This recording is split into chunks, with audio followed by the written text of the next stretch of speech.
വളരെ അനുഗ്രഹീതമായ ഈ ഉച്ച സമയം, ഉച്ച കഴിഞ്ഞ ഈ സമയം കാർമേഘാവൃതമായിരിക്കുന്ന ഈ പ്രകൃതി നിറഞ്ഞു നിൽക്കുന്ന ഈ സമയം വട്ടാമ്പാറയുടെ മണ്ണിൽ ഈ ശബ്ദസീമയിൽ നിങ്ങളെ ശ്രവിക്കുന്ന പ്രിയമുള്ളവരെ, അല്പസമയത്തേക്ക് നിങ്ങളുടെ ശ്രദ്ധയെ നിങ്ങളുടെ ശ്രവണ മാധ്യമത്തിന്റെ പരിധിയിലേക്ക് സ്വാതന്ത്ര്യം നിങ്ങളെ ക്ഷണിക്കുകയാണ്. ഇന്നിവിടെ കടന്നു വന്നിരിക്കുന്നത് ലഹരി വിരുദ്ധ സമാധാനത്തിന്റെ സുവിശേഷ സന്ദേശവുമായിട്ടാണ് ഞങ്ങൾ ഇവിടെ കടന്നു വന്നിരിക്കുന്നത്. കാലം കടന്നു പോകുന്ന മൂല്യച്യുതിയെ നമുക്ക് എല്ലാവർക്കും അറിവുള്ളതാണല്ലോ. ദൃശ്യമാധ്യമങ്ങളിലൂടെയും സോഷ്യൽ മീഡിയകളിലൂടെയൊക്കെ നിറഞ്ഞു നിൽക്കുന്ന ഭയാനകരമാകുന്ന കൊലപാതകങ്ങളുടെയും ലഹരിയുടെ ആസക്തി നിമിത്തം ഭ്രാന്ത് പിടിച്ച ഒരു തലമുറയും ഒക്കെ നമ്മൾ കണ്ടുകൊണ്ടിരിക്കുക. നിയമങ്ങൾ പകച്ചു നിൽക്കുക, നിയമ സംവിധാനങ്ങൾക്കൊന്നും ചെയ്യാൻ കഴിയാതിരിക്കുന്ന ഈ സാഹചര്യങ്ങളെ എങ്ങനെ നിയന്ത്രണ വിധേയമാക്കാം, എങ്ങനെ ഇതിനെ മറികടക്കാം, എങ്ങനെ സമാധാനം സൃഷ്ടിക്കാം എന്നുള്ളതാണ് ഇന്നത്തെ ലഹരി വിരുദ്ധ സമാധാന സുവിശേഷ സന്ദേശത്തിന്റെ കാതലായ കാര്യം. അതിനു മുൻപായി നിങ്ങൾ പ്രിയ സഹോദരൻ ഒരു പാട്ട് പാടും. മുൻപോട്ട് കടന്നു വന്ന് നിങ്ങളുടെ ശ്രദ്ധയെ ഞങ്ങൾ ഈ ശ്രവണ മാധ്യമത്തിലേക്ക് ക്ഷണിച്ചുകൊള്ളു.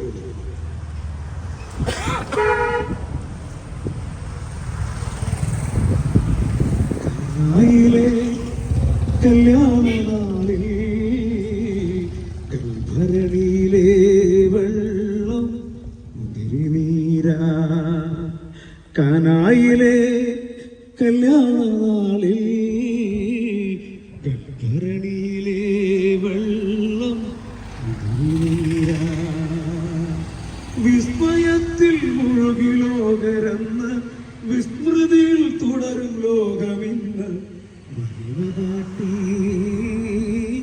യേശുനാഥൻ കാനായിലെ കല്യാണനാളിൽ കൽഭരണിയിലെ വെള്ളം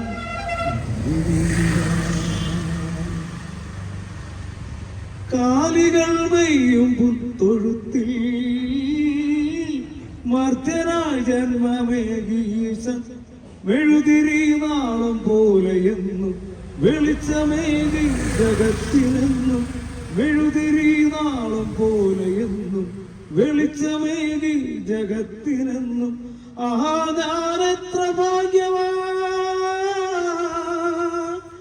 ആഹാ ഞാനെത്ര ഭാഗ്യവാൻ, യേശുവൻ ജീവനെ കാനായിലെ കല്യാണനാളിൽ കൽഭരണിയിലെ വെള്ളം മുതിരിനീരാ, കാനായിലെ കല്യാണനാളിൽ കൽഭരണിയിലെ വെള്ളം മുതിരിനീരാ, വിസ്മയത്തിൽ മുഴുകി ലോകരെന്ന് വിസ്മൃതിയിൽ തുടരും ലോകമിന്ന് മഹിമ കാട്ടി യേശുനാഥൻ. ഊമയെ സൗഖ്യമാക്കിയിടയൻ അന്തനു കാഴ്ചയേകിനാഥൻ, പാരിതിൽ സ്നേഹസൂനം വിതറി കാൽവരിയിൽ നാദം പാദമിടറി, പാരിതിൽ സ്നേഹസൂനം വിതറി കാൽവരിയിൽ നാഥൻ പാദമിടറി. ആഹാ ഞാനെത്ര ഭാഗ്യവാൻ, ആഹാ ഞാനെത്ര ഭാഗ്യവാൻ, യേശുവൻ ജീവനെ കാനായിലെ കല്യാണനാളിൽ കൽഭരണിയിലെ വെള്ളം മുതിരിനീരായി.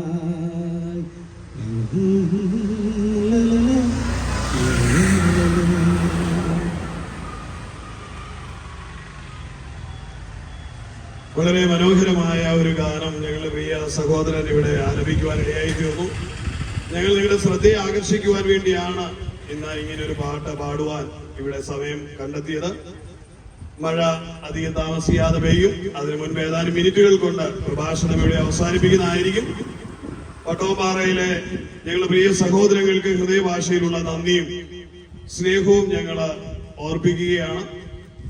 പ്രിയ പ്രായമായവർ, സഹോദരങ്ങൾ, മാതാപിതാക്കൾ, കുഞ്ഞുങ്ങൾ, ഈ മണ്ണിൽ ഞങ്ങളെ ശബ്ദം ശ്രമിക്കുന്ന എല്ലാവർക്കും ഹൃദയം നിറഞ്ഞ സ്നേഹവന്ദനങ്ങളെ ഓർപ്പിച്ചുകൊണ്ട് ചുരുക്കമായി ഈ സന്ദേശം വളരെ വേഗത്തിൽ ഒന്ന് കൈമാറുവാൻ ഞാൻ ആഗ്രഹിക്കുകയാണ്.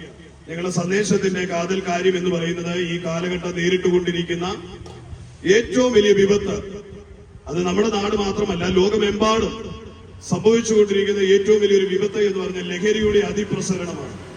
ലഹരിയുടെ അതിപ്രസരണം എന്ന് പറയുമ്പോൾ പണ്ട് നമ്മുടെ കള്ള് കഞ്ചാവ് എന്നൊക്കെ പറഞ്ഞുള്ള ലഹരികളായിരുന്നു നമ്മുടെ പ്രിയപ്പെട്ടവരുടെയൊക്കെ കാതുകളിൽ ഭയാനകമായ അല്ലെങ്കിൽ കുടുംബം തകർക്കുന്ന സാമൂഹിക വിരുദ്ധരാക്കി തീർക്കുന്ന ലഹരി എന്നൊരു ചിന്ത എല്ലാവരെയും ഉണ്ടായിരുന്നു. എന്നാൽ ഇന്ന് പ്രായഭേദമന്യേ എല്ലാവരെയും ഗ്രസിച്ചിരിക്കുന്ന സിന്തറ്റിക് ലഹരിയുടെ ഒരു കാലഘട്ടത്തിലേക്ക് നാം കൂപ്പുകുത്തിരിക്കുക. ആ ലഹരി കഴിച്ചിട്ടുണ്ടോ എന്ന് കൂടെ നിൽക്കുന്നവരെ കണ്ടാൽ അറിയാൻ പോലും കഴിയത്തില്ല. ഭാവഭേദമില്ല, മണമില്ല, പ്രത്യേകിച്ച് ചേഷ്ടകളൊന്നുമില്ല. പക്ഷെ നിൽക്കുന്ന നിപ്പിൽ സ്വന്തം സഹോദരനാണോ, മാതാവാണോ, പിതാവാണോ നോക്കാതെ ഒരു ചെറിയ വാക്കിന്റെ പ്രകോപനത്തിൽ കത്തിയെടുത്ത് കഴുത്തറുക്കുന്ന ഒരു പ്രതിഭാസമായി ഈ ലഹരി മാറിയിട്ടുണ്ട്. അത് കേരളക്കരയിൽ അങ്ങോളം ഇങ്ങോളം ഈ ദിവസങ്ങളിലെ വാർത്താ മാധ്യമങ്ങളിൽ നിറഞ്ഞു നിൽക്കുന്ന വാർത്തകൾ വായിക്കുമ്പോൾ കണ്ണീരോടെ അല്ലാതെ, ഹൃദയവേദനയോടെ അല്ലാതെ, ഭയത്തോടെ അല്ലാതെ അത് വായിക്കുവാൻ കഴിയില്ല പ്രിയമുള്ളവരെ. കാരണം പിഞ്ചു കുഞ്ഞിനെ എറിഞ്ഞു കൊല്ലുന്നു, പ്രായമായ മാതാപിതാക്കളെ വെട്ടിയും കുത്തിയും കൊലപ്പെടുത്തുന്നു, ഉറങ്ങിക്കിടക്കുന്ന പ്രിയപ്പെട്ടവരെ കഴുത്തറുത്ത് കൊല്ലുന്നു. കഴിഞ്ഞ ദിവസങ്ങളിലൊക്കെ നമ്മൾ കേട്ടുകൊണ്ടിരിക്കുന്ന വാർത്തകൾ എണ്ണി പേര് സഹിതം ഞാൻ പരാമർശിക്കാനൊന്നും ഇവിടെ സമയമെടുക്കുന്നില്ല. നിങ്ങൾ എല്ലാവരും വാർത്താ മാധ്യമങ്ങൾ വായിച്ചുകൊണ്ടിരിക്കുന്ന പ്രിയപ്പെട്ടവരാണ്. നിങ്ങൾക്കെല്ലാം അത് വളരെ വ്യക്തവും സ്പഷ്ടവുമായിട്ടറിയാം. ലഹരിയുടെ ആഴങ്ങൾ എത്രയധികമായി മനുഷ്യനെ ഗ്രസിച്ചു കഴിഞ്ഞു എന്നുള്ളത് നിങ്ങൾക്ക് പ്രിയമുള്ളവർക്കെല്ലാം അറിയാം. ഞാൻ ഈ കഴിഞ്ഞിടെ എനിക്ക് പ്രിയപ്പെട്ട ഒരാളാണ്, ഞങ്ങളുടെ ബന്ധത്തിൽപ്പെട്ട ഒരു സഹോദരനുമാണ്. അദ്ദേഹം രാത്രി പോയി റബ്ബർ തോട്ടത്തിലെ കാട് മറിച്ചു കൂട്ടുക 1:30 എന്നാ പറ്റിയെന്ന് അറിയത്തില്ല. ഒരു ദിവസം വാഴ താങ്ങി പിടിച്ചിട്ട് മണിക്കൂറുകൾ വാഴ താങ്ങി പിടിച്ചിരിക്കുക. എന്നാ പറ്റിയതാന്ന് അറിയത്തില്ല. ആൾക്കാർ പറഞ്ഞു മാനസികമായിട്ട് എന്തോ പ്രശ്നമുണ്ടോ. ലാസ്റ്റ് പിടിച്ച് ഹോസ്പിറ്റലിൽ കൊണ്ടുപോയപ്പോ എലിക്കകത്തുനിന്ന് ഒരു പൊടി കിട്ടി. ആ പൊടി എന്നതാണെന്ന് നോക്കിയപ്പോ ഡോക്ടർക്ക് ഒരു കുടുംബത്തോട് മനസ്സിലും ഉണ്ടായിരുന്നത് കൊണ്ടും പ്രശ്നം സങ്കീർണമാകാതിരിക്കേണ്ടതിനും അത് താൽക്കാലികമായ അതിൽ ദൂരി രക്ഷപ്പെട്ടു. ഇപ്പൊ ആള് സുബോധത്തോടെ നടപ്പുണ്ട്. എന്ന് പറഞ്ഞാൽ മണമില്ല, പ്രത്യേകിച്ച് ഗുണമില്ല, കണ്ടാൽ അറിയത്തില്ല ഇവൻ അടിച്ചിരിക്കുന്നത് എന്താണ്. ആ നിലയിലാണ് ലഹരി ഇന്ന് കടന്നുകൂടിയിരിക്കുന്നത്. വെറും കൂലിപ്പണി ചെയ്യുന്ന സഹോദരൻ, പക്ഷെ ഇത്രയും രൂപ കൊടുത്ത് ഇത് എങ്ങനെ വാങ്ങി എന്നുള്ളതിനൊന്നും പുള്ളിക്ക് ഒരു ഉത്തരവുമില്ല. എന്ന് പറഞ്ഞാൽ മനുഷ്യനെ ഗ്രസിച്ചിരിക്കുന്ന ഈ ലഹരിയുടെ വിപത്ത് എത്ര വലുതാണ് എന്ന് ഞാൻ പറയാൻ കാരണം അത് ചെറിയ പഞ്ചായത്തിലോ കുഗ്രാമത്തിലോ പട്ടണങ്ങളിലുള്ളവർ മാത്രമല്ല, എവിടെയും ഇത് കടന്നെത്തിയിരിക്കുക. ഇവിടെയുള്ള ഈ പട്ടോമ്പാറയുടെ ഗ്രാമങ്ങളിലും ഇത് കഴിക്കുന്നവരുണ്ടാകാം, നമ്മളവരെ തിരിച്ചറിയുന്നില്ല. ഇവിടുത്തെ സ്കൂളുകളിൽ അത് എത്തപ്പെട്ടിട്ടുണ്ടാകാം, നമ്മളത് തിരിച്ചറിയുന്നില്ല. ഈ ഭയാനകരമായ വിപത്തിനെ നേരിടുവാൻ, ഇതിൽ നിന്നൊരു വിമോചനത്തിന് എന്ത് ചെയ്യുവാൻ കഴിയും എന്നുള്ളതാണ് പ്രസക്തമായ ചോദ്യം. ഇവിടുത്തെ പോലീസ് അധികാരികൾ പരാജയമായിട്ടല്ല, പക്ഷെ അവർക്ക് നിയന്ത്രണത്തിനും അപ്പുറമായി, നിയന്ത്രണ വിധേയമല്ലാത്ത നിലയിൽ അത് കുതിച്ചു ചാടിക്കൊണ്ടിരിക്കുക. ഇന്നത്തെ യൗവനക്കാരെ ലഹരിക്ക് പിടിച്ചു കഴിയുമ്പോൾ പോലീസുകാരെ മർദ്ദിക്കുന്നതാണ് നമ്മൾ മാധ്യമങ്ങളിൽ കാണുന്നത്. അതുപോലെ കോടതി സംവിധാനങ്ങളിലേക്ക് ചെന്നു കഴിഞ്ഞാൽ കോടതിയിൽ നിന്ന് അവർക്ക് അനായാസന ജാമ്യം കിട്ടിപ്പോകുന്നതാണ് നാം കാണുന്നത്. കഴിഞ്ഞ ദിവസം ഒരു ചെറുപ്പക്കാരനെ എന്ന് പറഞ്ഞാൽ ഒരു ടീനേജ് പയ്യനെ തല്ലിക്കൊന്ന സഹോദരങ്ങള് കൂട്ടുകാര് അവന്മാര് 10ാം ക്ലാസ്സിലെ SLC പരീക്ഷ എഴുതാൻ പോലീസ് അകമ്പടിയോടെ വന്നിരുന്ന് എഴുതി പോകുക. എത്ര ദാരുണമായ സാഹചര്യങ്ങളാണ്. നിയമത്തിന് നിയന്ത്രിക്കുന്നതിന് പരിമിതികളുണ്ട്, നിയമ സംവിധാനങ്ങൾക്ക് പരിമിതികളുണ്ട്. നീതിപീഠം പോലും ചിലപ്പോൾ സ്വന്തം നീതി നൽകാത്തൊരവസ്ഥയിലേക്ക് കടന്നു പോകുന്ന ഒരു യുഗത്തിലാണ്. അങ്ങകലെ ഡൽഹിയിൽ സുപ്രീം കോടതി എന്ന് പറയുന്ന പരമോന്നത കോടതിയിൽ ഇരിക്കുന്ന ജഡ്ജി കഴിഞ്ഞ ദിവസം റെയ്ഡ് നടത്തി പിടിച്ചപ്പോൾ പുള്ളിയുടെ വീടിന്റെ മുറിക്കകത്ത് അട്ടിയിട്ട നോട്ട് കെട്ടുകൾ ഇരിക്കുക. പിടിച്ചു, അത് കേസായി, കാര്യങ്ങളുടെ നീക്കുപോക്കുണ്ടായി. അതിന് പരിശോധനകളുമായി മുൻപോട്ട് പോയപ്പോൾ ആ മുറി കത്തിച്ചു കളഞ്ഞു. കത്തിച്ചാമ്പലായ നോട്ട് കെട്ടുകളുടെ കൂട്ടം എത്ര വലുതെന്ന് അറിയത്തില്ല. എന്ന് പറഞ്ഞാൽ പരമോന്നത കോടതിയിൽ ഇരുന്നു കൊണ്ട് നീതി നടപ്പാക്കേണ്ട ജഡ്ജിയുടെ കരങ്ങൾ പോലും സംശുദ്ധമല്ലാത്ത നിലയിൽ വന്നു. ഞാൻ കോടതി നടപടികളെയോ ഇന്ത്യയുടെ നീതി സംവിധാനങ്ങളെയോ ചോദ്യം ചെയ്യുകയല്ല. ഞാൻ എന്നാൽ ഒരു കാര്യം പറയാം, ലോകമെങ്ങും അതിക്രമങ്ങൾ വർദ്ധിച്ചിരിക്കുകയാണ്, നീതി നിഷേധിക്കപ്പെട്ടിരിക്കുകയാണ്, ജനം ഭക്ഷണത്വത്തിലേക്ക് പോയിരിക്കുകയാണ്, മയക്കുമരുന്നുകളും സാമ്പത്തിക വിനിമയങ്ങളിലും ക്രമക്കേടുകൾ നടന്നുകൊണ്ടിരിക്കുകയാണ്. ലോകം ഈ മൂല്യച്യുതിയിലേക്ക് കടന്നു പോകുമ്പോൾ ഇന്നിവിടെ ഉയർത്തിക്കാട്ടിയ സന്ദേശത്തിന്റെ കാതലായ കാര്യം ഞങ്ങൾ പ്രഖ്യാപിച്ചു കഴിഞ്ഞു. അതെ, സമാധാന സുവിശേഷ സന്ദേശം. ഈ ലഹരിയിൽ നിന്ന്, ലോകത്തിന്റെ മൂല്യച്യുതിയിൽ നിന്ന്, കാലം നേടുന്ന അതിക്രമങ്ങളിൽ നിന്ന് മാനവരാശിക്ക് വിമോചനത്തിനായുള്ള ഏക സന്ദേശം എന്ന് പറയുന്നത് സുവിശേഷമാണ്. സുവിശേഷം എന്ന് പറയുന്നത് ലോകമെമ്പാടും ഘോഷിക്കപ്പെടേണ്ട സന്ദേശമാണ്. സുവിശേഷത്തിന് മാത്രമേ ലോകത്തെ സമാധാനപൂരിതമാക്കുവാൻ, ശാന്തമാക്കുവാൻ കഴിയുകയുള്ളൂ എന്ന് ഞാൻ ഉറക്കെ പ്രഖ്യാപിക്കും. പ്രിയമുള്ളവരെ, സുവിശേഷത്തെ പറ്റി വിശുദ്ധ ബൈബിൾ ഇങ്ങനെയാണ് പറയുന്നത്: സർവ്വജനത്തിനും ഉണ്ടാകാനുള്ള മഹാസന്തോഷം ഞാൻ നിങ്ങളോട് സുവിശേഷിക്കുന്നു. ദൂതൻ വന്ന് ലൂക്കോസിന്റെ സുവിശേഷം 2-ാം അധ്യായത്തിൽ ഇപ്രകാരം പ്രഖ്യാപിക്കുകയാണ് ആട്ടിടയന്മാരോട്. എപ്രകാരമാണ് പറഞ്ഞത്? സർവ്വജനത്തിനും ഉണ്ടാകാനുള്ള മഹാസന്തോഷം ഞാൻ നിങ്ങളോട് സുവിശേഷിക്കുന്നു. അതെ, ഇന്ന് ദാവീദിന്റെ പട്ടണത്തിൽ നിങ്ങൾക്കായി, അതെ, ദൈവത്തിന്റെ പുത്രൻ ജനിക്കപ്പെട്ടിരിക്കുന്നു. ഈ മഹാസന്തോഷം ലോകമെമ്പാടും ഘോഷിക്കപ്പെടണം. ഈ സന്തോഷമാണ് മാനവരാശിയെ ലഹരിയിൽ നിന്ന് വിമുക്തമാക്കുവാൻ, അതിക്രമങ്ങളിൽ നിന്ന്, കൊള്ളയിൽ നിന്ന്, കൊലപാതകത്തിൽ നിന്ന്, നീതി നിഷേധിക്കപ്പെടുന്ന സംവിധാനങ്ങളിൽ നിന്ന്, ഭരണകൂടങ്ങളുടെ അതിക്രമങ്ങളിൽ നിന്ന്, മനുഷ്യബന്ധങ്ങൾ അറുത്തുകളയുന്ന പൈശാചികമായ ബന്ധനങ്ങളിൽ നിന്ന് മനുഷ്യന് വിമോചനം ലഭിക്കുവാൻ ഈ ഒരു സന്ദേശം കൊണ്ട് മാത്രമേ സാധ്യമാകുകയുള്ളൂ എന്ന് വട്ടംപാറയുടെ മണ്ണിൽ, അതെ, അനിക്ഷേദ്യമായി, ആക്ഷേപനായി ഞാൻ ഉയർത്തിക്കാട്ടും, അത് പ്രഖ്യാപിക്കും. പ്രിയമുള്ളവരെ, ഈ മഹാസന്തോഷം ആരുടെ ഹൃദയങ്ങളിൽ വരുന്നോ അവൻ സമാധാനമുള്ളവനായി തീരും. സന്തോഷം അവന്റെ ജീവിതത്തെ അനുഗ്രഹപൂർണതയിലേക്ക് നടത്തും. മനുഷ്യന് സമാധാനമില്ലാതെ, സന്തോഷമില്ലാതെ അലയുന്ന മനുഷ്യനാണ് ലഹരികളിൽ കുടുങ്ങുന്നത്.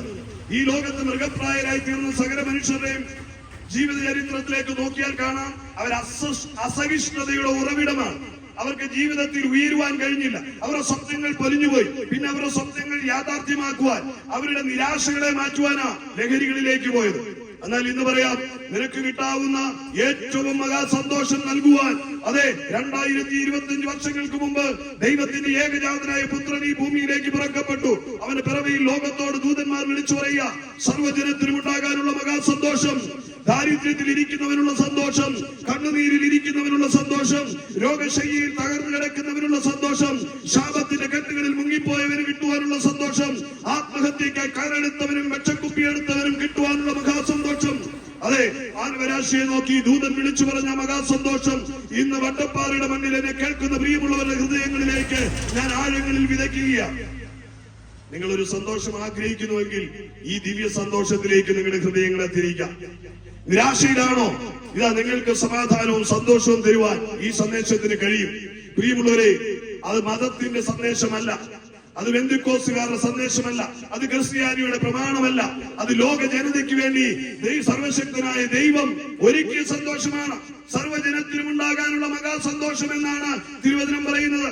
സർവ്വജനവും എന്ന് പറയുമ്പോൾ അതിനകത്ത് ജൈനരുണ്ട്, ഭാഷയുണ്ട്, ഹൈന്ദവനുണ്ട്, മുസൽമാനുണ്ട്, ക്രിസ്ത്യാനിയുണ്ട്, അതെ, ഏത് കുലത്തിൽ പിറന്നവർക്കും, അതെ, സ്വന്തം ആഫ്രിക്കൻ വംശജരായ നരഭോജികൾ ഉൾപ്പെടെ ഇന്ത്യൻ വംശജരായ ബ്രാഹ്മണൻ വരെ സകലർക്കും ലോകത്തിന്റെ ഏത് വൻകരകളിലും സായിപ്പിനും നീഗ്രോയ്ക്കും വെളുത്തവനും കറുത്തവനും, അതെ, സ്വന്തം സകല കുലക്കാർക്കും മനുഷ്യനായി ഭൂമിയിൽ പിറന്ന സകലർക്കുമുള്ള മഹാസന്തോഷം, സകലർക്കുമുള്ള രക്ഷയുടെ സന്ദേശം, അതത്രേ സുവിശേഷം.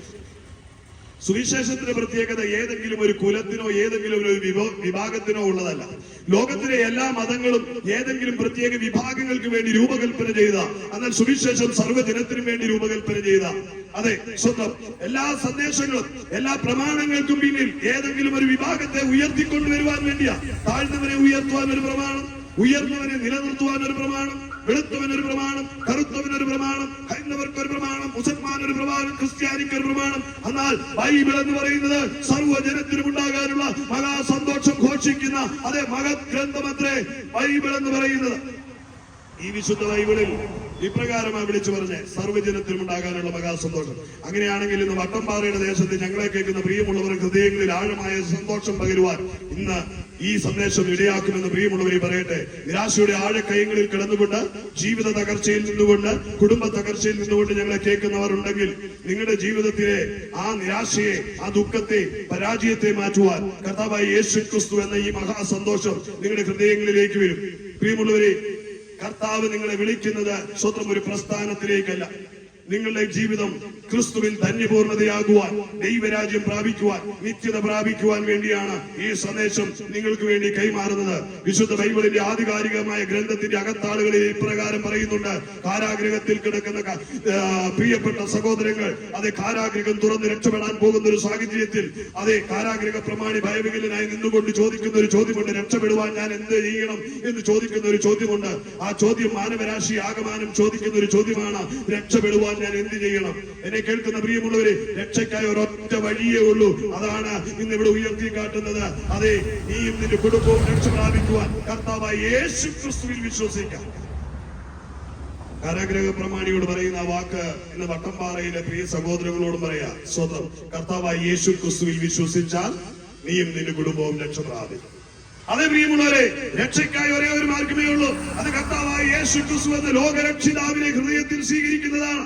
അവനെ ഹൃദയത്തിൽ സ്വീകരിക്കുന്നതിലൂടെ നിങ്ങളുടെ വ്യക്തിപരമായ ജീവിതം രക്ഷയെ അനുഭവിക്കാൻ കഴിയും. ദുരിതത്തിൽ നിന്ന് അനുഗ്രഹത്തിലേക്ക് ഒരു കരകയറ്റം, ദുഃഖത്തിൽ നിന്ന് സന്തോഷത്തിലേക്ക് ഒരു കരകയറ്റം, ദാരിദ്ര്യത്തിൽ നിന്ന് ആത്മീയ സമ്പന്നതയിലേക്ക് ഒരു കരകയറ്റം, പരാജയത്തിൽ നിന്ന് ജയത്തിലേക്കുള്ള ഒരു കരകയറ്റം.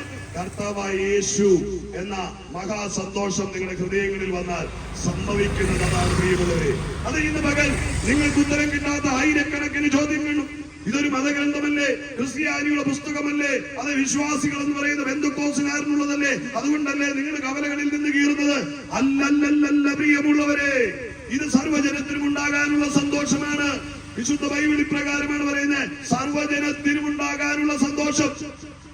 ഞങ്ങളെ കേൾക്കുന്ന പ്രിയമുള്ളവരെ, ബൈബിൾ എന്ന് പറയുന്നത് ക്രിസ്ത്യാനിയുടെ മതഗ്രന്ഥമല്ല, മാനവന്റെ മാനുവൽ, മനുഷ്യനായി പറഞ്ഞ സകലരുടെയും മാനുവലാണ് ബൈബിൾ എന്ന് പറയുന്നത്.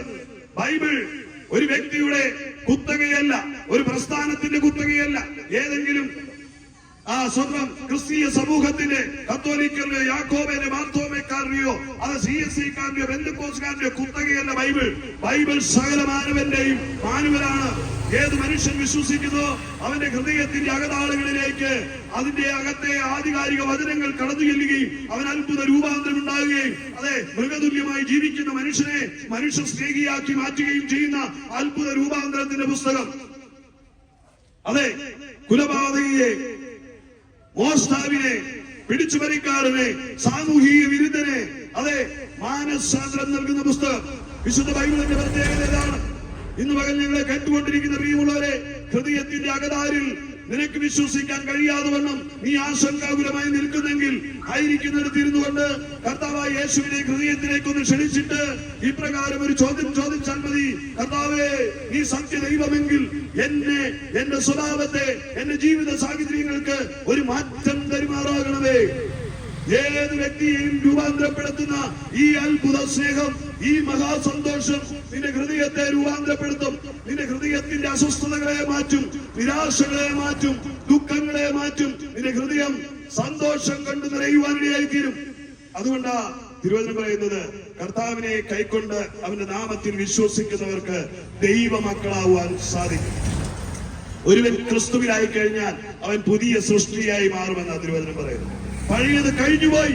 എന്നെ കേൾക്കുന്ന പ്രിയമുള്ളവരെ, ക്രിസ്തു ഉള്ളിൽ വരുമ്പോൾ പഴയത് കഴിഞ്ഞുപോയി. നിരാശ നിറഞ്ഞ പൈശാചിക ബന്ധനങ്ങൾ അടിച്ചമർത്തി വെച്ച ദുരിതങ്ങളുടെ കയ്പ് നീർ കുടിച്ച ജീവിതത്തിന് വിരാമമാകും. ഒരാൾ ക്രിസ്തുവിലായാൽ അവൻ പുതിയ സൃഷ്ടിയായി മാറുന്നു എന്ന് ബൈബിൾ പറയുക.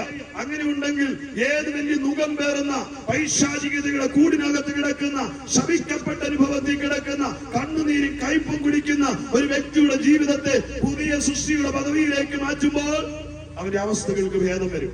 അതെ, പുതിയ സൃഷ്ടിയാകുവാൻ വേണ്ടി ക്രിസ്തുവിലേക്ക് ഞാൻ സ്വാഗതം ചെയ്യുക. പഴയത് കഴിഞ്ഞുപോയി, പുതിയതായി തീരും. ദേശത്ത് നീ അപമാനിക്കപ്പെട്ടവനാ, വെറുക്കപ്പെട്ടവനാ, ആർക്കും വേണ്ടാത്തവനാ, സാമൂഹിക വിരുദ്ധന, ആരും അടുപ്പിക്കത്തില്ല, വീടുകളിൽ കയറ്റത്തില്ല. പക്ഷേ ഞാൻ പറയുന്നു, നിന്റെ സ്വഭാവത്തെ മാറ്റുവാൻ, നിനക്കൊരു മാനസ്വാതന്ത്ര്യം നൽകുവാൻ, നീ ലോകത്തിന് അംഗീകാരമാകുന്ന സ്വീകാര്യനായി തീരുന്ന ഒരു വ്യക്തിയായി മാറുവാൻ, നിന്റെ സ്വഭാവം മാറ്റുവാൻ നീ പ്രത്യേകിച്ച് ഒരു കൗൺസിലിങ്ങിന് പോകേണ്ട കാര്യമില്ല. കർത്താവായ യേശുവിലേക്ക് നിന്റെ ഹൃദയം തിരിച്ചാൽ നിനക്ക് മാനസാന്തരം ഉണ്ടാവും, മനസ്സിന് രൂപാന്തരം ഉണ്ടാവും. മനസ്സ് രൂപാന്തരപ്പെട്ടാൽ നീ ഒരു പുതിയ സൃഷ്ടിയുടെ അനുഭവത്തിലേക്ക് വരും. പുതിയ സൃഷ്ടിക്ക് ഒരു സ്വഭാവമുണ്ട്. സർവശക്തനായ ദൈവത്തിന്റെ സ്വഭാവ ഗുണങ്ങൾ അവനിൽ ഉണ്ടാകും. സ്നേഹം അവനിൽ ഒഴുകും. അവൻ സമാധാനത്തെ സൃഷ്ടിക്കുന്നവനായി തീരും. അതെ, അവൻ സമൂഹത്തിന് അനുഗ്രഹമായി തീരും. അതെ, അങ്ങനെ വരുമ്പോൾ മാനസാന്തരപ്പെട്ട സമൂഹത്തെ നോക്കി ലോകം വിളിക്കും പെന്തക്കോസ്തുകാരൻ, വിശ്വാസി, ദൈവമക്കളെന്ന് വിളിക്കും. ആ പദവി അലങ്കരിക്കാൻ ഒരൊറ്റ മാർഗമേ ഉള്ളൂ. കർത്താവായ യേശുവിനെ രക്ഷിതാവും കർത്താവുമായി ഹൃദയത്തിൽ സ്വീകരിക്കുക. അതെ, ക്രിസ്തു ഉള്ളിൽ വന്നാൽ, ഉള്ളങ്ങളിൽ വന്നാൽ മാനസാന്തരം സംഭവിക്കും. മനസ്സ് രൂപാന്തരപ്പെടും. നീ ഒരു പുതിയ സൃഷ്ടിയായി മാറും. അത് നിന്റെ ജീവിതത്തിന്റെ ദുരിതങ്ങളിൽ നിന്ന് കരകയറും. നിന്റെ പ്രശ്നങ്ങൾക്ക് ഒരു പരിഹാരമാകും. നീ ഒരു അത്ഭുത സൃഷ്ടിയായി മാറും. അതെ, പാപവിമോചനം ലഭിക്കും. ആത്മാവിന് നിത്യതയും ലഭിക്കും. ഈ ദിവ്യ സമാധാനം, ഈ ദിവ്യ സന്തോഷം, സർവ്വജനത്തിനും ഉണ്ടാകാനുള്ള സന്തോഷം, അതാണ് ഇന്ന് ഈ കവലയിൽ ഘോഷിക്കപ്പെടുന്നത്. പ്രിയമുള്ളവരെ, ശാപത്തിന്റെ കെട്ടിൽ നിന്നുള്ള വിടുതലാണ് ഈ സന്തോഷം. പിശാചിന്റെ അടിമത്തത്തിൽ നിന്നുള്ള വിടുതലാണ് ഈ സന്തോഷം. ലോകത്തിന്റെ പ്രഭുവായ സാത്താൻ മനുഷ്യ ജീവിതങ്ങളെ ബന്ധിച്ചിട്ടിരിക്കുക. നരകതുല്യമായ ജീവിതം മനുഷ്യൻ നയിച്ചുകൊണ്ടിരിക്കുക. വിശുദ്ധ ബൈബിൾ പറയുന്നു, അവൻ മോഷ്ടിപ്പാനും അറുക്കാനും ഒടിക്കുവാനുമായി മനുഷ്യ ജീവിതത്തിലേക്ക് കടന്നു വരുന്നു. ഇന്ന് നിന്റെ ജീവിതത്തെ തകർത്ത് കളഞ്ഞത് പൈശാചിക ശക്തിയാണ്, പിശാചാണ്, ദുരാത്മാവാണ്. നിന്റെ ജീവിതത്തെ രോഗബന്ധനത്തിലാക്കിയത്, നിന്നെ കടക്കടിയിലാക്കിയത്, കുടുംബം ശിഥിലമാക്കി കളഞ്ഞത്. പിശാച് അറുക്കുവാൻ വരുന്നതാ, മുടിക്കുവാൻ വരുന്നതാ, അതെ, നിന്നെ മോഷ്ടിക്കുവാൻ വരുന്നതാ. എന്നാൽ കർത്താവായ യേശു പറയുക, ഞാനോ നിങ്ങൾക്ക് ജീവനും സമൃദ്ധിയായി ജീവനും ഉണ്ടാകാൻ വന്നു. യേശുവിന്റെ സ്നേഹം നിന്റെ ഉള്ളിൽ വ്യാപരിക്കുമ്പോൾ, അതെ, ആ മഹാസന്തോഷം നിന്റെ ഉള്ളിൽ പ്രവേശിക്കുമ്പോൾ അറുത്തുമുടിച്ച പിശാചിന്റെ പ്രവർത്തികൾ അവസാനിച്ചു. നീ ഒരു പുതിയ സൃഷ്ടിയായി മാറുകയാണ്. പിന്നെ നിന്റെ ജീവിതം ക്രിസ്തുവിന്റെ ജീവനാൽ നിറയുക. ആ ജീവന്റെ പേരാ സമൃദ്ധിയായ ജീവൻ. ആ ജീവന്റെ മറുപേരാ നിത്യജീവൻ. ആ ജീവൻ ലഭിക്കുവാൻ വേണ്ടിയാണ് കവലകൾ തോറും വായി തോരാതെ ട്രാക്റ്റുകൾ കൊടുത്തും മൈക്കുകളിലൂടെ വിളിച്ചു പറഞ്ഞുകൊണ്ടും ഞങ്ങൾ ഈ നടക്കുന്ന നടപ്പ് ആത്മാവിന് നിത്യത ഉണ്ടാകുവാൻ, നിത്യജീവൻ പ്രാപിക്കുവാൻ, നശിച്ചു പോകുന്ന പാപത്തിന്റെ അടിമത്തത്തിലൂടെ നിത്യനാശത്തിലേക്ക് പ്രയാണം ചെയ്യുന്ന ആത്മാവിന് വിടുതൽ ലഭിക്കുവാനുള്ള ഏക പരിഹാരമാർഗം കർത്താവായ യേശു ക്രിസ്തുവിലൂടെ. ആ യേശു നിങ്ങളുടെ ഉള്ളിലേക്ക് വാഴട്ടെ. ആ മഹാസന്തോഷം നിങ്ങൾ അനുഭവിക്കട്ടെ എന്ന് ഇന്ന് ഈ പകൽ വട്ടമ്പാറയുടെ ദേശത്ത് ഞങ്ങൾ ആഹ്വാനം ചെയ്യുക. അതെ, എന്റെ വാക്കുകൾക്ക് ഞാൻ വിരാമം കുറിക്കുകയാണ്. സർവ്വജനത്തിനും ഉണ്ടാകാനുള്ള മഹാസന്തോഷം എങ്ങനെ സ്വായത്തമാക്കാം? ഈ കാൽവരിയിൽ നമുക്ക് വേണ്ടി പരമയാഗമായി തീർന്ന സ്വന്തം കർത്താവായ യേശു ക്രിസ്തുവിനെ ഉള്ളിൽ ക്ഷണിച്ചുകൊണ്ട് നിനക്ക് മഹാസന്തോഷത്തിന്റെ ഭാഗമാകാം. പ്രിയമുള്ളവരെ, ഏതവസ്ഥയിൽ നിൽക്കുന്ന വ്യക്തിക്കും അത്ഭുത മാറ്റം സംഭവിക്കാൻ കഴിയും ക്രിസ്തുവിലൂടെ. ഞങ്ങൾ ഇവിടെ നിൽക്കുന്ന പ്രിയമുള്ളവർ, ഞങ്ങളുടെ വ്യക്തിപരമായ ജീവിതം തകർന്നുടഞ്ഞതിൽ നിന്ന് ഞങ്ങളെ മഹാസന്തോഷത്തിലേക്ക് നയിച്ചത്, പ്രത്യാശയുള്ള ജീവിതത്തിലേക്ക് നയിച്ചത് ക്രിസ്തുവിന്റെ സ്നേഹമാണ്. ക്രിസ്തു ഉള്ളങ്ങളിൽ വന്നതുകൊണ്ട് അതേ ഒരു പുതിയ സൃഷ്ടിയായി മാറുവാൻ ഇടയായി തീർന്നത്. ഇന്ന് പകൽ ഈ നല്ല രക്ഷകനായ ക്രിസ്തു നിങ്ങളുടെ ഉള്ളങ്ങളിലേക്കും വാഴട്ടെ, നിങ്ങളുടെ ഉള്ളിൽ വരട്ടെ. അവൻ പെന്തക്കോസ്തുകാരന്റെ കുത്തകയല്ല, കത്തോലിക്കന്റെ യാക്കോബക്കാരന്റെ അവകാശമല്ല. അവൻ സർവ്വജനത്തിന്റെയും ദൈവമാണ്. സർവ്വജനത്തിനും ഉണ്ടാകാനുള്ള മഹാസന്തോഷമാണ് അവൻ. ആര് സ്വീകരിക്കുന്നോ അവന്റെ ഉള്ളങ്ങൾ സന്തോഷം കൊണ്ട് നിറയും. അവനൊരു പുതിയ സൃഷ്ടിയായി മാറും. അവന്റെ ആത്മാവിന് നിത്യത ഉണ്ടാകും. അവൻ പാപവിമോചിതനായി തീരും. അതുകൊണ്ട് ഇന്ന് ഈ സമയം വട്ടമ്പാറയുടെ ദേശത്ത് ഈ ശബ്ദം ശ്രമിക്കുന്ന പ്രിയമുള്ളവർ, ക്രിസ്തുവിനെ ഉള്ളങ്ങളിലേക്ക് കൈക്കൊള്ളുവാൻ ആഹ്വാനം ചെയ്തുകൊണ്ട് ഞാൻ വാക്കുകൾക്ക് വിരാമം കുറിക്കുക. എങ്ങനെ ക്രിസ്തുവിനെ കൈക്കൊള്ളാമെന്ന് പറഞ്ഞുകൊണ്ട് തിരുവചനം പറയുന്ന, അവനെ കൈക്കൊണ്ടവന്റെ നാമത്തിൽ വിശ്വസിക്കുന്നവർക്ക് ദൈവമക്കളാകാതെ. എങ്ങനെ കൈക്കൊള്ളും? വിശുദ്ധ ബൈബിളിലെ റോമാലേഖനത്തിൽ പരിശുദ്ധാത്മാവ് ഇങ്ങനെ ആഹ്വാനം ചെയ്തിരിക്കുന്നത്, കർത്താവായ യേശു ക്രിസ്തു എന്റെ പാപങ്ങൾക്ക് വേണ്ടി മരിച്ചു, അടക്കപ്പെട്ട് ഉയർത്തെഴുന്നേറ്റു എന്ന് ഹൃദയം കൊണ്ട് നീതിക്കായി വിശ്വസിച്ച് നാവ് കൊണ്ട് രക്ഷയ്ക്കായി ഏറ്റുപറഞ്ഞാൽ രക്ഷിക്കപ്പെടാം, ദൈവവൈദ്യരായി തീരാം. രണ്ട് വാക്കുകൾ. യേശു എനിക്ക് വേണ്ടി എന്റെ പാപങ്ങൾക്ക് വേണ്ടി മരിച്ചു, അടക്കപ്പെട്ട് ഉയർത്തെഴുന്നേറ്റ് ജീവിക്കുന്നു എന്നൊരുവൻ വിശ്വസിച്ചിട്ട് ഹൃദയത്തിലേക്ക് ക്ഷണിച്ചാൽ ദൈവവൈദ്യരാവും. നേർച്ച കാഴ്ചകൾ വേണ്ട, തീർത്ഥയാത്രകൾ വേണ്ട, പുണ്യകർമ്മങ്ങൾ വേണ്ട, വെടിക്കെട്ടുകൾ വേണ്ട, മുത്തിക്കുടകൾ പിടിക്കേണ്ട, മെഴുകുതിരി കത്തിക്കേണ്ട, കാൽയാത്ര നടത്തി കാൽ വള്ളിക്കേണ്ട, കുന്നുകൾ താണ്ടേണ്ട, ഉരുണ്ട് നേർച്ച നടത്തേണ്ട. നിനക്ക് കാക്കാശിന്റെ ചെലവില്ലാതെ ഹൃദയം തുറന്ന് പറഞ്ഞാൽ മതി, യേശുവേ അങ്ങേ എന്റെ പാപങ്ങൾക്ക് വേണ്ടി മരിച്ചു, അടക്കപ്പെട്ട് ഉയർത്തെഴുന്നേറ്റു എന്ന് വിശ്വസിക്കുന്നു. അങ്ങേ എന്റെ ഉള്ളിലേക്ക് വരണമേ, ഞാൻ അങ്ങേ ക്ഷണിക്കുന്നു. ആ ഒരു വാക്കിൽ നീ ദൈവവൈദ്യൻ എന്ന പദവി അലങ്കരിക്കപ്പെടും. നീ ഒരു പുതിയ സൃഷ്ടി എന്ന പദവി അലങ്കരിക്കപ്പെടും. അതെ, മഹാസന്തോഷം എന്റെ നിങ്ങളുടെ ഹൃദയങ്ങളിലേക്ക് പകരുവാൻ ആ ഒരു വാക്കിന് സാധിക്കും. ഇന്ന് പകൽ ആ രക്ഷയുടെ സന്തോഷത്തിലേക്ക് സാദരം ആഹ്വാനം ചെയ്തുകൊണ്ട് ക്ഷണിച്ചുകൊണ്ട് എന്റെ മാന്യമിത്രങ്ങളെ, സ്നേഹനിധികളായ നാട്ടുകാരെ ആഹ്വാനം ചെയ്തുകൊണ്ട് ലഹരി വിരുദ്ധമായ ഈ സുവിശേഷ മഹാ സന്തോഷ സന്ദേശ യാത്രയിലേക്ക് സ്വാഗതം ചെയ്തുകൊണ്ട് വാക്കുകൾക്ക് വിരാമം കുറിക്കുക. അതെ, ശാശ്വത സമാധാനം, ശാശ്വത സന്തോഷം, ആത്മാവിന്റെ നിത്യജീവൻ, ദൈവവൈതൽ എന്ന പദവി ക്രിസ്തു യേശുവിലൂടെ സ്വായത്തമാക്കുവാൻ അരുളി ചെയ്തുകൊണ്ട് ഞങ്ങൾ ഈ ദേശത്തെ അനുഗ്രഹിച്ച് പ്രാർത്ഥിക്കുവാൻ ആഗ്രഹിക്കുന്നു. കർത്താവിൽ പ്രിയ കർത്താവദാസൻ പാസ്റ്റർ ഫിലിപ്പ് അവர்கள் മുൻപോട്ട് കടന്നു വന്ന് ദേശത്തെ അനുഗ്രഹിച്ച് പ്രാർത്ഥിക്കും. മഹാപരിശുദ്ധനായ ഞങ്ങളുടെ അൻപുള്ള വാഴ്ത്തപ്പെട്ട നല്ല സ്വർഗീയ പിതാവേ, അനുഗ്രഹമേറിയ കർത്താവേ, സന്ധ്യായാമത്തോട് അടുക്കുന്ന ഈ സമയത്ത് മക്കളുമാരെ എന്ന ദേശത്ത് കർത്താവിന്റെ വചനം ഞങ്ങൾ വിതയ്ക്കുവാൻ കൊണ്ടും ദൈവം ഞങ്ങളെ സഹായിച്ചതിനായി സ്തോത്രം. ഈ വിതയ്ക്കപ്പെട്ട കർത്താവേ, സ്തോത്രം വചനം ഓരോ ഹൃദയത്തിലും കർത്താവിന്റെ ഫലവത്തായി തീരണം. അവർ ദൈവം കൊടുത്ത യേശു ക്രിസ്തു നൽകിയ സമാധാനം, ഞാൻ നിങ്ങൾക്ക് തരുന്ന സമാധാനം ലോകം തരുന്ന സമാധാനമല്ലെന്ന് അരുളി ചെയ്ത നാഥന്റെ സമാധാനം ഇന്ന് രാത്രികാലം എല്ലാ ഹൃദയങ്ങളിലും കർത്താവെ ഉളവാകുവാൻ ഞങ്ങൾ തമ്പുരാനോട് പ്രാർത്ഥിക്കുകയാണ്. പരിശുദ്ധാത്മാവ് ഞങ്ങൾക്ക് ഈ സമയമേരെയും ദൈവത്തിന്റെ വചനം അറിയിപ്പാൻ കാലാവസ്ഥയെ നിയന്ത്രിക്കുന്ന ദൈവത്തിന്റെ മഹത്വം കർത്താവേ, സ്തോത്രം. നിന്റെ അനുഗ്രഹങ്ങൾ ഈ ദേശത്ത് അവിടുന്ന് പടരണം. അവർ ചെയ്യുന്ന കർത്താവെ എല്ലാ സ്തോത്ര സംരംഭങ്ങളിലും, വ്യവസായികളിലും, കർത്താവെ കൃഷിയിടങ്ങളിൽ പണിയെടുക്കുന്നവരിലും, ഓട്ടോറിക്ഷ തൊഴിലാളികളിലും, മെക്കാനിക്കൽ കർത്താവെ എല്ലായിടങ്ങളിലും ദൈവത്തിന്റെ പരിശുദ്ധാത്മാവ് കടന്നു എന്ന് അല്ലെങ്കിൽ അവരെ ആശ്വസിപ്പിക്കണം. അവരുടെ കർത്താവെ അധ്വാനിക്കുന്നവരും ഭാരം ചുമക്കുന്നവരുമായുള്ളവരെ എന്റെ ഒരിക്കൽ വരുവീൻ അരുളി ചെയ്ത നാഥൻ ഇന്ന് കർത്താവെ പകൽക്കാലം ഈ തിരുവചനം കേട്ട എല്ലാവരുടെ മേലും ആശ്വാസത്തിന്റെ ഒരു പൊൻകിരണം, അവരിതുവരെയും കർത്താവെ കാണാത്ത ഒരു സമാധാനം, അവരിതുവരെയും ആശ്വസിക്കുവാൻ കൊണ്ട് കഴിയാത്ത വിഷയങ്ങളിൽ ദൈവീയ കർത്താവെ ആശ്വാസം പ്രാപിച്ച് നിത്യരക്ഷകരാകുന്ന കർത്താവിനെ ഹല്ലേലൂയ അവരുടെ ശിരസ്സാ വഹിച്ചുകൊണ്ട് ആത്മാവിൽ ബലപ്പെട്ടും പരിശുദ്ധാത്മാവിൽ നിറഞ്ഞും ദൈവത്തെ ആരാധിച്ച് മഹത്വപ്പെടുത്തി എല്ലാ കർത്താവെ വർജിക്കേണ്ടുന്ന എല്ലാ വഴികളിലും ഹല്ലേലൂയ അവർ വർജനം പ്രാപിച്ചുകൊണ്ട് ദൈവത്തിന് ഹിതമാകുന്ന ജീവൻ നയിപ്പാൻ ഈ ദേശത്തെ ഞങ്ങൾ അനുഗ്രഹിച്ച് പ്രാർത്ഥിക്കുന്നു. പിതാവിന്റെയും പുത്രന്റെയും പരിശുദ്ധാത്മാവിന്റെയും നാമത്തിൽ ഞങ്ങൾ ഈ ദേശത്തെ അനുഗ്രഹിക്കുന്നു. സമൃദ്ധി കൊണ്ട് അനുഗ്രഹിക്കുന്നു, സമാധാനം കൊണ്ട് അനുഗ്രഹിക്കുന്നു, ആരോഗ്യം കൊണ്ട് അനുഗ്രഹിക്കുന്നു, ദൈവങ്ങൾ കൊണ്ട് അനുഗ്രഹിക്കുന്നു. ദൈവം അത്ഭുതം ചെയ്യുന്നതിനായി സ്തോത്രം. യേശു ക്രിസ്തുവിന്റെ നാമത്തിൽ തന്നെ ആമേൻ, ആമേൻ, ആമേൻ.